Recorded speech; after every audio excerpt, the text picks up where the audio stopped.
Bonjour et bienvenue sur la mécanique universelle. Alors aujourd'hui nous sommes le vendredi 11 novembre 2022 et je continue mon petit jeu d'échecs, ma petite mes petites parties simultanées à partir de ces ouvrages. Je pense que je vais accélérer un peu les vidéos parce que c'est un peu long et finalement c'est juste un prétexte à dérouler un petit peu ma théorie, la théorie que je défends sur la mécanique universelle, qui est une réflexion téléologique sur l'avenir de l'humanité, sur le destin de l'humanité, sur la destinée, et dans laquelle je dis textuellement l'humanité est destinée à atteindre son ultime perfection, la paix universelle, etc., une perfection technique, etc., mais dont le but est spirituel, c'est l'accession à l'état d'extase. Pourquoi l'état d'extase? Parce qu'il est un état qui est au-dessus de tous les états que l'homme peut ressentir dans, dans l'état hors de son existence. C'est un état qui nous met au contact du principe créateur. Euh, voilà, toutes les religions ont déjà parlé de cet état-là, en ont montré l'intérêt. C'est un état qui dépasse la mort, c'est un état qui dépasse la peur, c'est un état qui conduit au bonheur absolu, le bonheur que recherche chaque être humain. Il est absolu. Alors, on ne peut pas apprécier réellement, nous, en tant qu'hommes constructeurs, euh, les, l'intérêt de cet état, parce que on l'assimile un petit peu à un état morbide. Voilà, on s'imagine un extatique qui bouge pas ou qui se contente de contempler le monde. Et je pense que c'est pour une grande partie comme ça. Mais euh, tant qu'on n'a pas fait l'expérience, on ne peut pas en comprendre le sens de cette expérience-là. Et effectivement, pour l'homme constructeur, c'est un peu compliqué à atteindre, et c'est pas pour rien. Bon, voilà. Alors, donc, dans ce petit jeu d'échecs, je vais prendre cet ouvrage qui est le dessus de la... Voilà, Bolesław Misenski, Diligence philosophique. Et c'est... Voilà. Et je vais simplement... C'est les éditions noir sur blanc. Et je vais me contenter un petit peu de lire et voilà, et puis de picorer un peu l'ouvrage. Voilà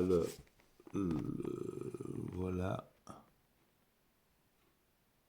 Boreslav Micsinski. Voilà. Alors, je vais commencer un petit peu à lire, à picorer et euh, donc il habitait en Podolie, dans l'ancienne Pologne. Et il fit des études d'histoire de l'art et de philosophie à l'université de Varsovie. Alors il publie des recueils de poèmes.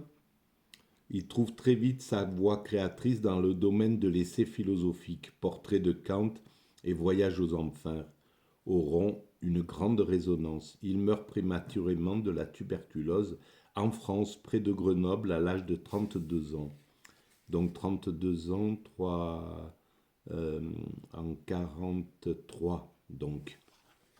Donc il a connu la guerre, l'invasion allemande, etc. Il n'a peut-être pas connu la, l'oppression,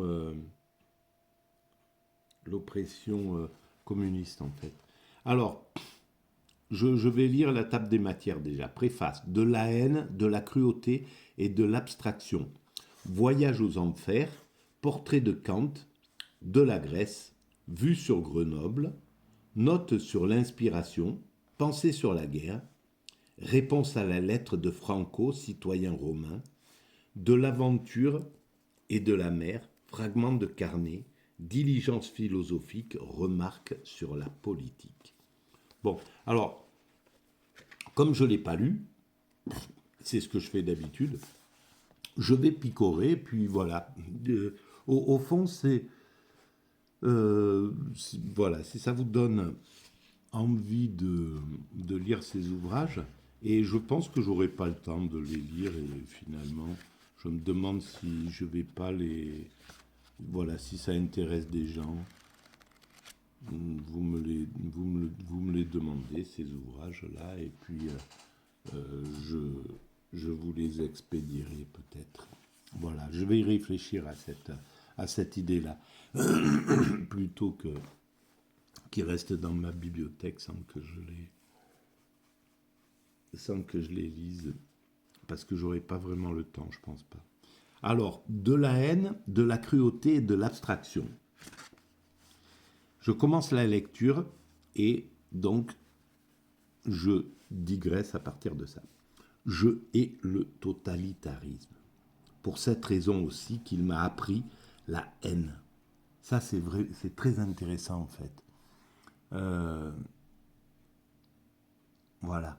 Et donc, je ne sais pas de quel totalitarisme il parle, mais je pense que s'il est parti de Pologne, s'il a immigré dans les années 30, peut-être 35 et quelques, c'est que il a vécu l'arrivée du nazisme. Voilà. Mais bon, le totalitarisme, évidemment, et pour les Polonais, je pense que qu'il est à double versant. C'est les deux totalitarismes, celui d'extrême droite comme celui d'extrême gauche. Alors certes, la haine du mal est un sentiment fondé et juste, mais peut-on impunément libérer la haine, même si elle est juste? Point d'interrogation. Voilà. Ben ça, c'est quelque chose qu'on devrait se poser comme question. Peut-on impunément libérer la haine dans les médias, par exemple, même si elle est juste? Voilà. Est-ce que c'est... Quel est l'intérêt de cela? Alors, on dit qu'il y a... que les médias se justifient en disant... voilà, on fait monter... On met des gens qui sont révoltants, il faut le dire, qui sont, pour moi, révoltants, hein, pour ma vision de l'humanité et de la fraternité qui me semble révoltant, des gens qui stimulent une sorte de racisme actuellement, mais qui ne le font pas, c'est la peur chez eux, c'est la peur, bon, il y a un mélange de personnalités, il y en a, c'est la peur d'être maltraités en fait hein, par les vagues d'immigration, etc. Voilà, c'est lié à une certaine peur et c'est voilà, on est obligé, il faut le comprendre aussi, ça fait partie. Et puis il y en a, c'est leur fond, il est raciste en fait, il est colonialiste, il est voilà, ils veulent pas, ils peuvent pas admettre l'égalité, ils peuvent pas admettre l'égalité des chances, ils peuvent pas admettre, donc ils veulent conserver ces nouveaux immigrés dans une sorte de ghetto où ils pourraient pas grandir dans la société, monter, prendre des positions, etc., etc. Et c'est ce qui se passe parce que on se rend bien compte qu'il y a une sorte de barrage inconscient, peut-être, qui est, voilà, c'est pas quelque chose, c'est pas volontaire, mais il y a une force qui empêche cette jeunesse de pouvoir émerger, prendre des positions en politique, dans les médias, etc., au sein de la société des organes de pouvoir de la société. Donc il y a quelque chose quand même qui n'est pas favorable à cette émergence. Une des choses qui pose un problème, c'est que l'ascenseur social est un peu grippé depuis une quarantaine d'années. Il a très très bien fonctionné pendant la période des 30 Glorieuses. N'importe qui pouvait, celui qui avait la volonté, il pouvait se hisser plus ou moins facilement, mais venir des classes populaires et monter et émerger dans la société. Dans la société. Depuis 40 ans, c'est un peu compliqué. On est dans un moment de survie. Et dans ce moment de survie, on est dans un moment qui a fait exploser les différences entre riches et pauvres. Les riches sont devenus très riches et donc on bénéficie de tout un réseau, un système qui fait qu'ils reproduisent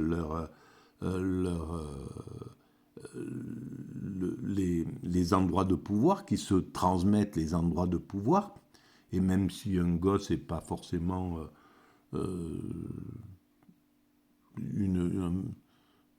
très intelligent, il est stimulé, il est englobé dans un réseau et il finit toujours par avoir une place dans un système de pouvoir.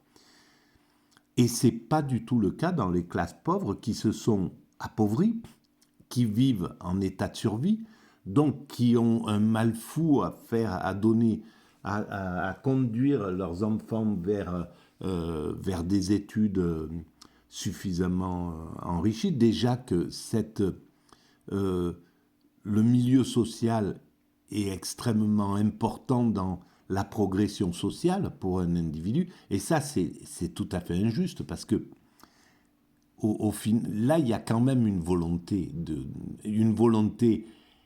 intérieure qui n'est pas, peut-être qui monte pas à la conscience, qui reste à l'état d'instinct, mais qui fait que les classes dominantes actuelles ne veulent pas faire monter les classes populaires, et donc dans ces classes populaires, les classes pauvres, celles qui prennent les derniers immigrés, n'aident pas vraiment à une intégration correcte.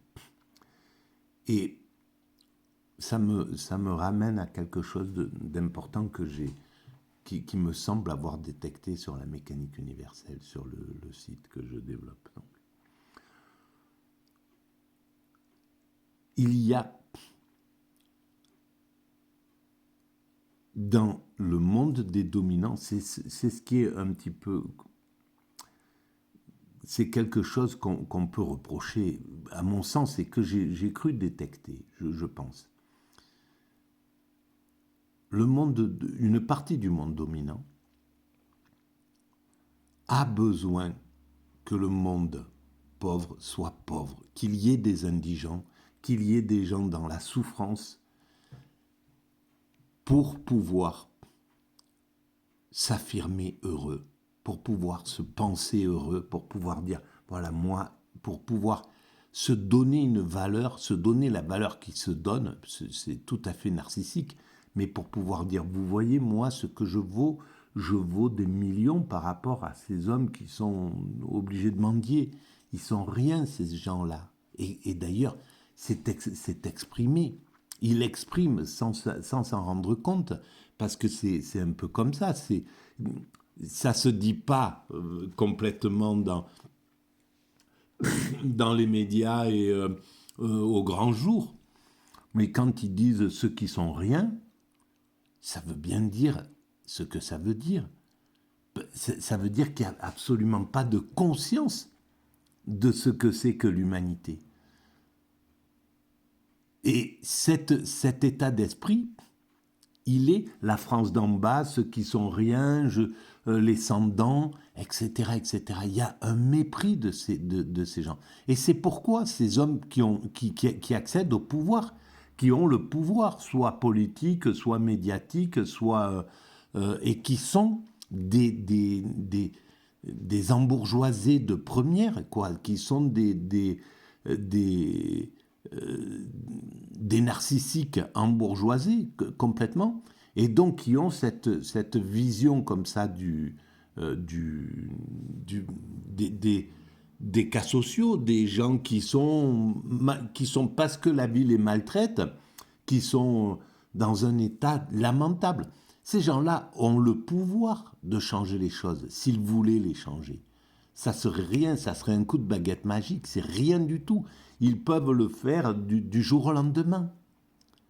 Donc, ils ne veulent pas faire ça pour pouvoir les regarder et se dire « Regardez comment je suis beau ». Voilà. Et en fait, c'est ça le narcissisme. Et donc, on est vraiment complètement dans un monde comme ça, narcissique. Donc, je continue mon lien. Voilà, alors on voit que Bolesław Michalski était complètement révolté par le totalitarisme qu'il vivait dans sa chair, évidemment. Et c'est pourquoi il était venu en France, d'ailleurs, voilà, qui était la patrie de la liberté. À l'époque, encore, il faut l'avouer, on est encore dans l'Occident, est encore un havre de paix, un havre voilà, de liberté. Mais il ne travaille pas pour la liberté du monde, il ne travaille plus pour la liberté du monde, l'Occident, ça c'est une chose. Il travaille mal pour la liberté du monde, il travaille par la violence, et c'est pas par la violence qu'on peut amener quelqu'un à la conscience. C'est pas vrai, si vous maltraitez un enfant, il écoute plus.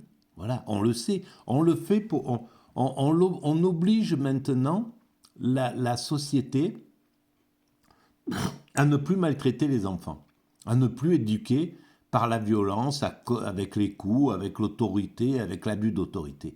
Et l'Occident fait exactement ça avec les pays qu'il dit, soi-disant, vouloir faire évoluer à la démocratie. Il y va par la violence. Donc, ce qu'il ne faites pas faites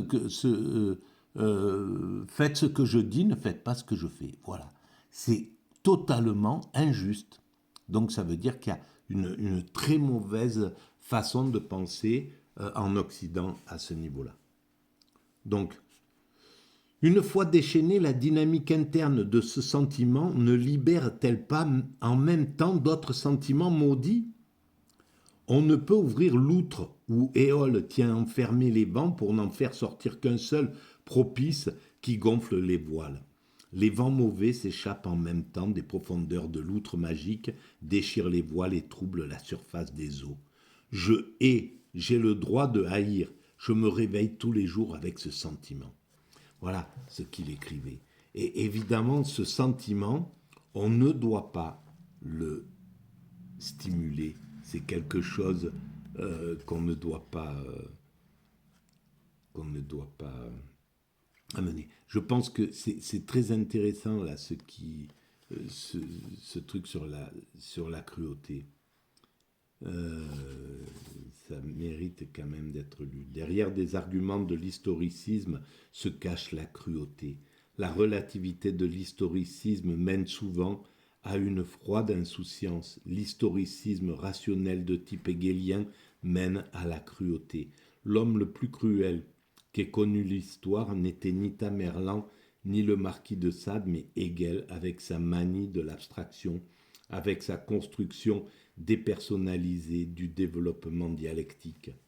L'individu n'est qu'une poussière qui se dépose sur les engrenages polis d'un arithmomètre historique. Il n'est que cette poussière que l'on balaie d'un geste insouciant de la main. Rien ne dessèche plus les cœurs que les abstractions. Napoléon. Et précisément dans la guerre d'aujourd'hui s'affrontent l'abstraction de la collectivité et la réalité de l'individu. Alors je suis absolument pas d'accord avec ce qu'il dit à ce niveau-là. Évidemment qu'il y a sans doute quelque chose dans le principe téléologique, c'est-à-dire dans la vision d'une finalité de l'humanité, dans la prise de conscience que l'humanité a un sens, qu'elle a commencé chez les primates naturels, que nous sommes des hommes constructeurs, qu'on a construit l'humanité jusqu'à ce qu'elle est aujourd'hui. Là, on peut constater la différence entre le moment où nous sommes descendus de l'arbre, quand nous étions primates naturels, que nous nous sommes décalés génétiquement et que nous nous sommes répandus sur cette humanité. On peut voir où nous en sommes. Et si on prolonge les évolutions qu'on a commencées, on peut essayer d'interpréter vers où nous allons. Toutes les religions l'ont fait. Donc, ce qu'ils pensent de l'historicité, je pense qu'il était dans une révolte.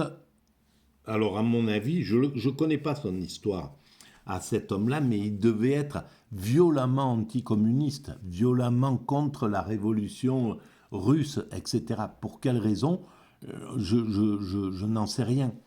Mais évidemment que le fait de vouloir accélérer les choses et de les faire passer par un totalitarisme, c'est insupportable.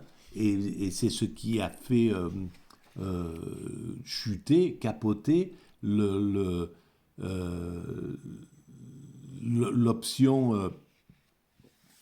communiste.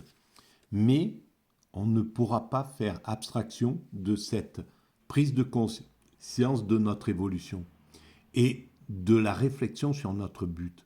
Ça n'est pas possible. Alors, on peut faire ça en préservant absolument la liberté, en travaillant la liberté sur cette humanité, en travaillant aussi l'égalité, ce qu'a apporté le communisme, etc. On peut arriver à faire quelque chose de positif avec tout ça. Évidemment, si ce sont des criminels, qu'ils soient nazis ou qu'ils soient bolcheviques, qui prennent le pouvoir, ça ne fonctionne pas, bien entendu. Alors, ce qu'il faut trouver, c'est comment se préserver de ces criminels, comment les empêcher de monter dans le chart des puissants. Comment empêcher qu'ils arrivent dans les rouages du pouvoir? Comment empêcher que ces psychopathes, ces narcissiques parviennent au niveau du pouvoir? Voilà. C'est ça que l'humanité aura à réfléchir dans le futur, à mon sens.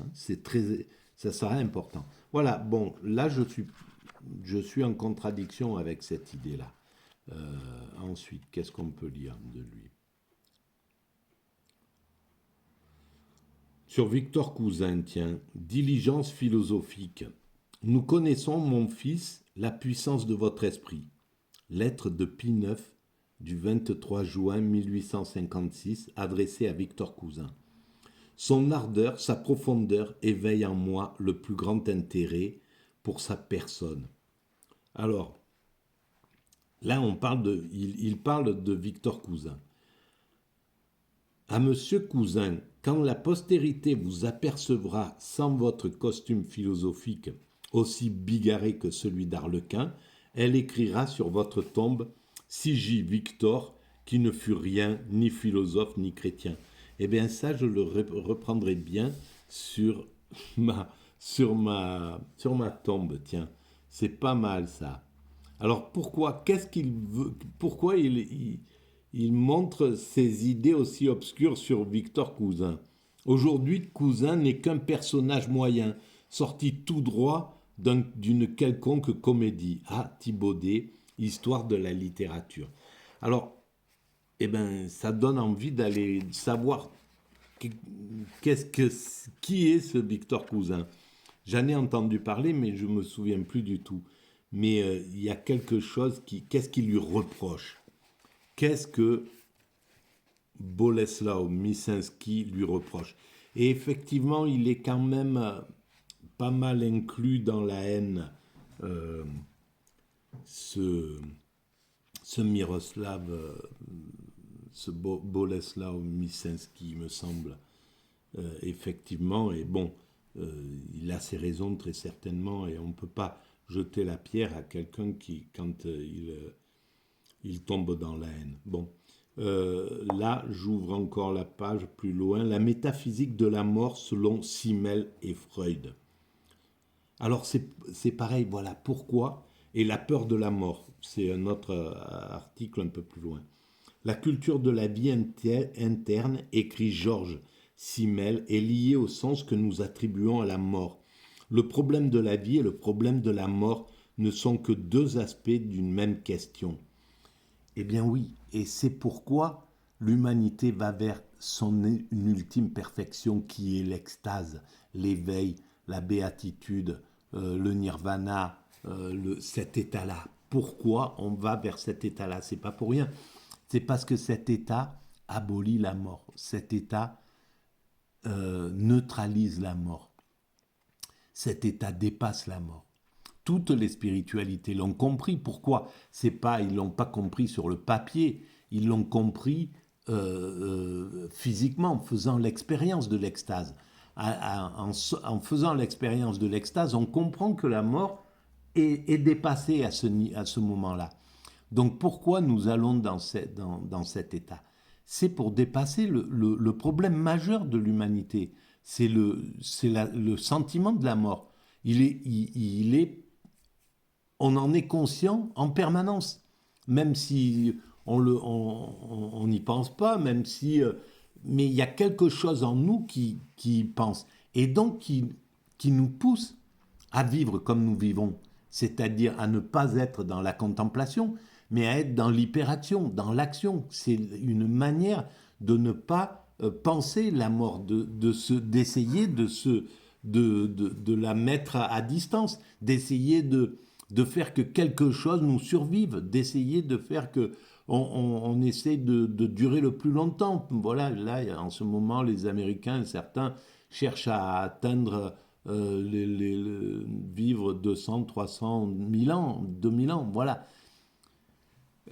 C'est lié à ça. Donc, c'est un moteur énorme pour construire l'humanité. Et donc, on en a absolument besoin pour construire l'humanité de cette peur. Mais ce qu'on construit grâce à ça, c'est un moment où on arrête de s'agiter, où on aura fini l'agitation, on aura construit l'humanité de façon parfaite. Alors évidemment, ça concerne 200, 300, 400 ans plus tard, je ne sais pas, encore peut-être davantage, pour atteindre cet état-là. Il faudra encore des siècles sans doute pour l'atteindre. Mais on y travaille tous et on va dans ce sens-là. Et si on va là-bas, c'est pour justement abolir cette peur, cette crainte. Donc c'est pas quelque chose d'inutile. Alors nous déformons le sens de la mort lorsque nous la représentons sous la forme d'une parque. Croire que le fil symbolisant la vie se rompt à l'heure ultime, c'est croire que la mort ne transforme la vie qu'à ce moment-là. En fait, la mort est un élément constitutif de la vie et, même lointaine, elle modèle déjà son cours. Une relation insouciante avec la mort signifie en même temps une attitude superficielle dans la vie. L'infantilisme ne peut se concilier avec le fait de mourir. Si la conscience en accepte la nécessité, comme on accepte un destin que l'on ne peut changer, le subconscient profond, lui, se révolte contre la mort.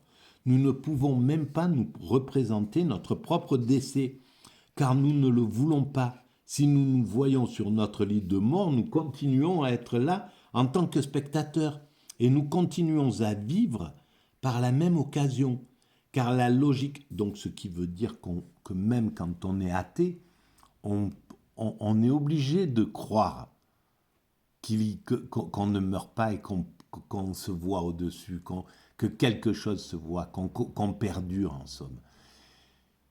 On n'a pas suffisamment analysé la pensée de l'athéisme qui pourrait dire après la mort, il n'y a plus rien, c'est terminé. On aimerait bien qu'ils précisent, qu'ils avancent dans cette réflexion pour qu'on voit vraiment comment ils interprètent la vie quand c'est comme ça.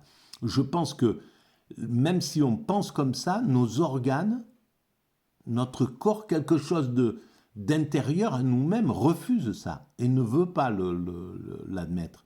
Et d'ailleurs, il nous empêche d'y penser en permanence, parce que si, on deviendrait fou dans ces moments-là. Donc il y a tout un tas de barrages que l'esprit fait. Donc c'est pourquoi je pense que c'est extrêmement superficiel de penser la pensée nihiliste, la pensée athée. Il n'y a pas de principe créateur. Tout est là, tout est comme ça. La pensée athée matérialiste. Je pense que c'est qu'une grande superficialité. Mais peut-être je me trompe. J'aimerais parler, vraiment rentrer dans une discussion profonde avec quelqu'un pour qui le monde n'a pas de sens, il s'arrête là, etc. Ça me semble être insoutenable sur un dialogue long, sur une grande controverse, à mon sens, mais peut-être je me trompe. Car la logique des sentiments est différente de la logique d'Aristote. Le syllogisme traditionnel dans la formulation des sentiments comporte 4 éléments. Tous les hommes sont mortels, Socrate est un homme, Socrate est mortel, je ne suis pas Socrate et je ne crois pas à la mort. Freud n'était pas seulement un psychologue, contrairement aux apparences, il était avant tout un moraliste. C'est pourquoi, en voulant mettre fin à des conflits psychologiques, il répond en moraliste « si vis vitam para mortem ». Ne voulant pas accepter la mort, nous avons appauvri la vie et nous sommes devenus victimes de la peur de la mort. Oui, c'est vrai, je suis d'accord avec ce point de vue. Alors la peur de la mort, tout comme la cruauté, la peur de la mort est un constituant de la nature humaine. Nous n'allons pas analyser ces formes diverses et complexes, il ne sera question que de 2 de ces variétés qui portent les stigmates de notre époque. Au sein de la structure de l'entre-deux-guerres ou dans son dénouement tragique, on refuse d'accorder une importance sérieuse au pacifisme. Il n'en est pas moins vrai que la peur de la mort, si puissamment exprimée dans le pacifisme, désarma moralement et matériellement les sociétés occidentales, rongées par leur foi en ce quadruple syllogisme infantile qui veut éliminer la mort de la vie. Voilà, alors oui, bien sûr, le pacifisme, là, est une erreur. Mais il ne faut pas confondre les ennemis. Le pacifisme était une erreur face au nazisme. Mais face au communisme, le communisme n'avait pas une visée, à mon sens, c'est mon avis, hein, n'avait pas une visée de conquête par le militaire. Mais peut-être je me trompe. Mais il voulait, bien sûr, il était en compétition avec le capitalisme. Et le capitalisme était aussi offensif que le communisme. Il s'est comporté, tous les deux se sont comportés comme 2 joueurs d'échecs qui voulaient prendre les pions le maximum sur l'échiquier mondial. Donc c'est pour ça qu'ils se sont battus sur tous les continents et dans tous les pays quasiment.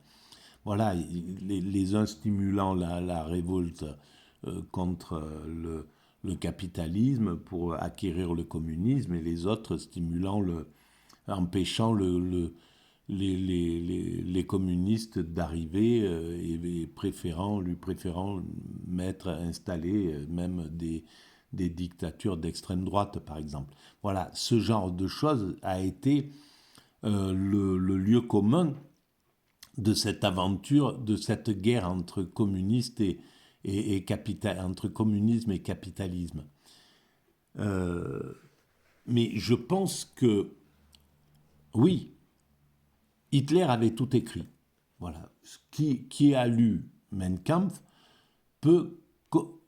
aurait dû directement le neutraliser, ça c'est clair. Il avait tout écrit, ce qu'il allait faire avec le monde le monde slave qu'il considérait comme des esclaves, qu'il allait les conquérir, qu'il allait les dominer, etc. Ce qu'il allait faire avec le peuple juif, ce qu'il allait faire avec les tziganes, ce qu'il allait faire avec, etc., etc., avec les handicapés, avec tout était écrit dans Mein Kampf, en somme. Et donc son offensivité était là. La guerre qu'il allait faire, elle était écrite directement sur cette chose-là.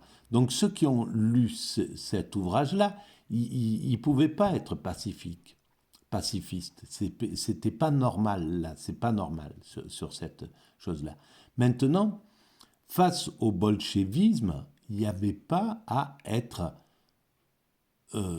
guerrier. Au contraire, il aurait fallu, au lieu d'être antipacifiste, en fait, d'être l'inverse du pacifisme, contre l'émergence de l'idée du socialisme qui a mené l'idée d'égalité, à mon sens, ce qui aurait été intéressant à faire, c'était un discours de concorde. C'était une relation, c'était une controverse fraternelle, compréhensive, bienveillante. Pouvoir dire, bon, il y a des choses intéressantes dans ce que vous proposez. Nous aussi, de notre côté, le système libéral, il est intéressant, il est important, il est... Voilà, on peut fonctionner tous ensemble. Vous avez à nous apporter l'idée d'égalité, de fraternité entre les peuples, etc. Vous avez des choses très importantes, l'égalité entre hommes et femmes, tout un tas de choses que vous êtes en train de faire émerger et vos valeurs sont formidables, certaines de vos valeurs. Mais on ne veut pas de la dictature.